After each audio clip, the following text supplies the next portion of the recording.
Hey guys, what's up and welcome to a new Tesla update video. The market closes in just under a minute, so let's just get into it. Let's talk about what's happening in the market and what we can expect and all that good stuff. So if you enjoyed, don't forget to hit that like button. It does help a lot, guys. But yeah, let's just get right into it. So Tesla today, good day. Overall, I would say it's a nice solid day, you know, up at some point it was actually up 6%, up about 5%, we'll say, for the day, which is of course quite respectable, but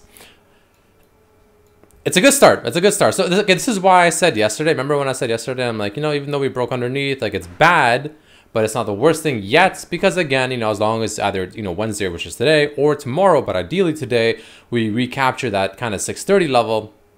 I should put the line down here. I like this. I like it more here, but this, you know, the general 630 level, which I still think is important, you know, then it's not that bad. And that's exactly what we did. We did recapture it, which is perfect, which is exactly what I wanted to see, which I'm very happy about. Now, NVIDIA has earnings coming up that can affect the market. We'll see.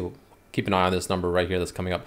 Anyway, so now, even though Tesla had a great, you know, kind of reversal 5% day, which is fantastic, there's still a few things that needs to be done before we can, in my opinion, actually get excited about it, right? I would say don't get too excited just yet.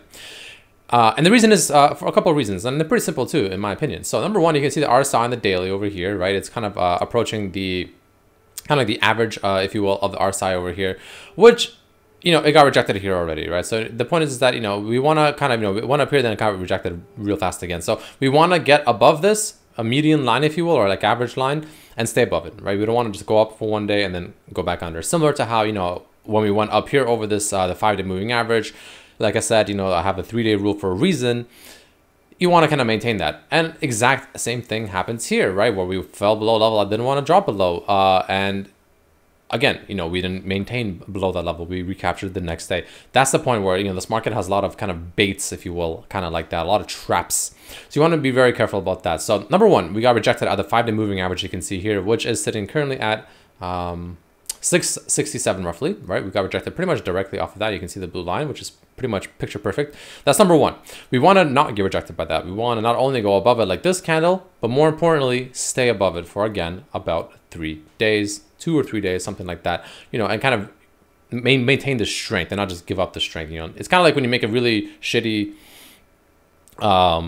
bridge, I guess, I don't know, and you know, it maintains, and you know, it does this thing, it's holding its weight for a day, but then the second day it just crumbles, kind of like that. You know, that's, I don't know if that makes sense, but hopefully it does. You want the bridge to maintain its strength, you know what I'm saying? And this is kind of exactly what's happening here. You want this bridge that we developed here to maintain strength. It didn't. Same thing here. We want to go over this 5-day moving average and this RSI over here, but maintain the strength above it. We don't want the bridge to collapse under us. That's very, very important. So I would say right now, those are the two most important things. Ultimately though, I personally, to really get excited, is on top of those two criteria being met, also really want to see at the very least 680, but ideally 700 get recaptured as fast as possible, and essentially just stay above it. Today's volume is pretty in line, 28 million on a green day, which, you know, 5% green day. The fact that it's still, you know, 28 million, which, you know, that's good. It's in line. It's nothing, you know, low or like very low volume, like 20 million, which would have been low and, you know, could have been a little bit suspicious, I guess. But all in all, I'm actually quite happy with the movement today. You know, there's a decent chance, in my opinion, I actually legitimately think there's a fair chance that this is the bottom for now. This doesn't mean that's the ultimate bottom. This doesn't mean that eventually we cannot go lower. We absolutely can. And I already talked about this on Monday's video, what I want to see in order to, you know, kind of confirm that. Again, I want to reiterate one more time. Even if, let's say, this kind of 620-ish area that we just, you know, bottomed out potentially becomes the bottom for now, and we start rallying up, we break through this, you know, downtrend that we're in, blah, blah, blah. Like, even if we go all the way up to like high 800s, or something like that, or even if we go up to like 900s, like even if we go there, we are still technically not out of the woods. We are still, that still does not mean, like, even if we have this exact same scenario play out right now all the way to 900s, that still does not mean that that's it. We're back, you know, the bull market's back, everyone get excited. Absolutely not. So just keep that in mind, guys. I want you to be fully aware. The only time that, in my opinion, we can start celebrating that we're back in a bull market is either one of two things. Like I said on Monday, we either break the high over here of 1145, which again, I don't think will happen anytime soon, but who knows? You never know this market. That's number one. Number two is, even if we do go up to 900, ideally, I don't want to go too much lower than, or at all actually lower than this 620. Essentially, we either want to set a higher high or start setting higher lows. That's what we want to start doing. So we'll see what happens. That will take, of course, you know, days and weeks, even months, even sometimes to play out. So, you know, it's not going to give us a signal anytime soon. So at the moment, it is essentially a trader's market or just a long-term investors, like, you know, market to just absorb or buy shares and just increase the number of shares you own in companies you love, of course, not financial advice.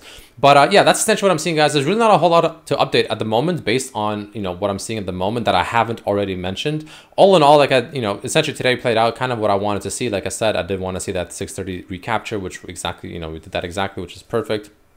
Great rally, one right back above the 650, which is great as well. I'm happy to see that. And pretty much now all I want to see is a potential break eventually at some point above the 5-day moving average, and the RSI I wanted to break above as well, and I want to also break above 700. Those are the 3 key things I'm personally looking for before I'm even going to remotely start getting like super excited, like, okay, 900s, here we come.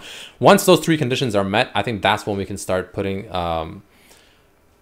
talking about going up to, like, the high 800s, the 900s, maybe even the very high 900s. That's when we can start discussing that topic. But until, in my opinion, all 3 of those criteria are met, I don't think it's even worth discussing just yet, because at the very moment, there's still a very decent chance that, yeah, we're just going to plummet back down and, get rejected at 700 and just maybe, who knows, maybe go even lower, maybe actually go to 600 this time. Absolutely not out of the picture yet. So keep that in mind, guys. But again, if we break 620, we're absolutely visiting 600. So keep that in mind too. That's the downside play. But as of right now, if I had to take a wild guess, I feel fairly optimistic for now that this 620 level might be the bottom. That's not to say that we won't revisit it, because I still think that there's a decent chance we might play out something like this. You can see here where we dropped over here to the 620, rallied up, came back down to the 620 again almost, and we touched it almost 3 times in a row. So I personally think that it's not out of the equation or the question, I guess, that the same thing will happen here, where we just drop and essentially maybe come back around to the 620-ish level 3 times as well. That is very possible. But if that happens, each time we bounce off of the 620, it solidifies and makes it stronger and stronger and stronger, which is a good sign as well. So yeah, that's essentially what I'm seeing, guys. There's really not a whole lot to talk about. I will take a quick look at the Bollinger Bands. You guys know I like the Bollinger Bands. They're still sitting at the 600, so that's why it's still telling me that maybe we can touch that at some point. But I don't know. Well, it's very hard to say, but again, 620 breaks, that pretty much means 600 is absolutely going to happen. But yeah, that's essentially what I'm seeing, guys. Today we also had the FOMC meeting, the report, which seemed fine. Nothing surprising, nothing out of the ordinary there. So it seemed okay from what I understand. And yeah, that's essentially what I'm seeing. There's really not a whole lot else to say. It's it's a patience game right now. The weekly candle is kind of looking pretty decent in my opinion as well. If we can maintain this above this level, which I would be pretty happy with. But we still have 2 more days, of course. And the only trade I've really done so far is I sold calls against my shares for this Friday. Today, I did it today, and I sold it for this Friday. And I did it relatively safe. I sold it for, I believe it was, yes, I did it for 720. It's very, very little return, but I'm playing really, really safe. And the reason I'm doing that is because I made the same mistake over here when we just kept falling. I ended up selling calls way too early, and I got absolutely obliterated as the market ran up because the shorts started covering. So I'm not making that same mistake again. At the moment, when we're this low, it's a little dangerous to sell calls, especially aggressive calls, in my opinion, at least, because whenever the bottom is found, for now, at least, even a temporary bottom, and we start, rallying, the shorts start covering, especially in a bear market, you get really super violent rallies, kind of like what we had over here. And I don't want to get caught by that again. So I'm playing it a little bit safe personally at the moment. And I still have the cash that I deployed. Well, I didn't deploy. I just, have it ready to sell puts. If we end up dropping to 620 or 600, I'm ready to sell a put.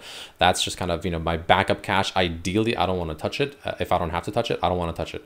But if I do have to touch it, then that's like the very, kind of the first aid kit, if you will, where the way I view it is if I don't find a position or opportunity to have to use that money, that's a good sign for my shares that I hold, which I am holding currently quite a bit. So yeah, that's all that being said and done, guys. That's really all I have to say. Let me know what you think down below, and I'll see you for the video tomorrow. Peace.